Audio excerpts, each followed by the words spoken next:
can't tell how someone feels just by looking at them or what they share online. To the outside world, our lives may look perfect, even if in reality they aren't.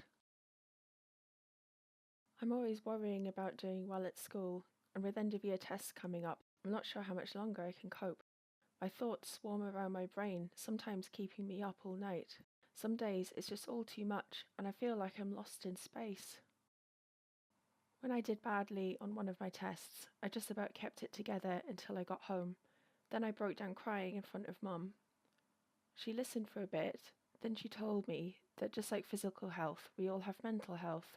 It's our feelings, our thinking, our emotions, and our moods. She said that feeling down, angry, and stressed is a normal part of life, just like it's normal to feel happy, confident, and carefree at other times. We all have positive and negative emotions that come and go based on what's happening around us. These are everyday feelings. Good mental health means experiencing negative emotions. It's not always about being happy. Mum can relate to feeling stressed, so when Mum suggested I take a break from everything and do something I enjoy, I actually took her advice. So I made myself a hot chocolate, snuggled up in a duvet, and watched a film. And you know what? Afterwards, I felt so much better. Mum should take her own advice. Most of us only ever share the good things. We don't like to share how we really feel. Every morning when I wake up, negative thoughts stream through my head. Getting out of bed and pretending I'm okay takes all the energy I have. As the day goes on, the negative thoughts turn from a stream into a river.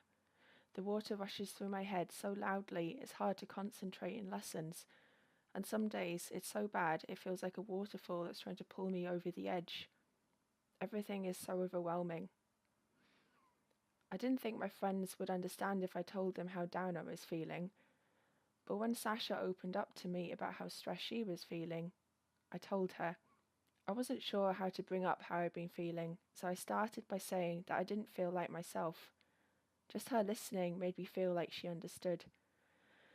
She told me some things that had helped her, so I tried them too, but it didn't make much of a difference. Even when I tried to be around my friends, I felt alone. The things I used to enjoy weren't fun anymore. I was really worried about Andre and not sure what to do. He was quiet and wasn't hanging out with us like he used to. So I asked our head of year for some advice. He suggested I get Andre to speak to him since his negative feelings weren't going away. I didn't want to speak to our head of year, but I also didn't want to keep feeling so down, so I went. He said that sometimes our emotions can be more intense than our everyday feelings. These overwhelming feelings hang around for a long time and can change the way we feel, think, and behave. They can stop us doing what we want to in life. That was what I was going through. He also said that if we're physically unwell, we let people know, we ask for help. It should be no different with mental health. Sometimes our negative feelings are brought on because of things in our life. Sometimes it feels like it happens for no reason at all. After hearing this, I felt much less alone, and it felt good to talk.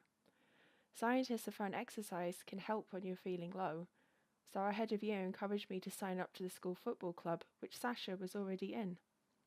I still have days when the river is there, but now I'm beginning to understand my mental health. I'm learning how to cope.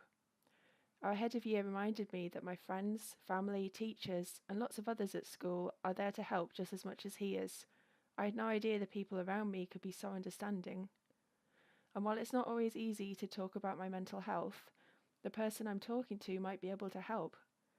If you don't feel like talking, that's fine. You could try writing, sports, reading, art, music, playing with your pet, whatever makes you feel better. If you're the person someone talks to when they're struggling, just listen with no pressure or judgments. You don't have to have the answers. If you feel unsure about anything, you can speak to a trusted adult. Talking about mental health doesn't have to be difficult. After all, it's something we all have.